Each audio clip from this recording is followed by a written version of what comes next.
সবচেয়ে বৃহত্তম দল হিসাবে আমরা চাই সকল দল সুন্দরভাবে পরস্পরকে আক্রমণ না করে পরস্পরের প্রতি প্রতিহিংসা না করে সবাই মিলে আমরা আমার যার যার ইশতেহার আছে যার যার প্রতিশ্রুতি আছে সেগুলো বাস্তবায়নের জন্য জনগণের কাছে যাব।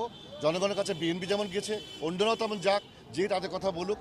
জনগণ যাকে বেছে নেবে, যে মানুষটাকে ভোট দেওয়ার জন্য সে এতদিন অপেক্ষা করেছে, যে তার কাছে তার সুখে দুঃখে ছিল, তার পাশে থাকবে, এরকম একটা প্রতিনিধি পার্লামেন্টে পাঠাতে চাই। আমরা ওইরকম একটা পার্লামেন্ট দেখতে চাই।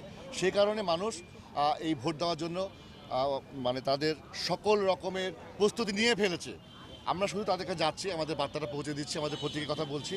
সারা বাংলাদেশের সকল জাতীয়তাবাদী দলের যারা মনোনীত প্রার্থী, জোটের প্রার্থী, তাদের সবাইকে ধানের শীষের পক্ষে ভোট দিয়ে আগামীর নতুন প্রতিশ্রুতি যে তারেক রহমান দিয়েছেন সেই বাংলাদেশ প্রতিষ্ঠার জন্য আমরা তাদের কাছে আহ্বান জানাচ্ছি, তারা যেন ধানের শীষের প্রতীকে ভোট দিয়ে আমাদেরকে অন্তত আমাদের পরিকল্পনা বাস্তবায়নের জন্য আমাদের তারা সুযোগ দেন।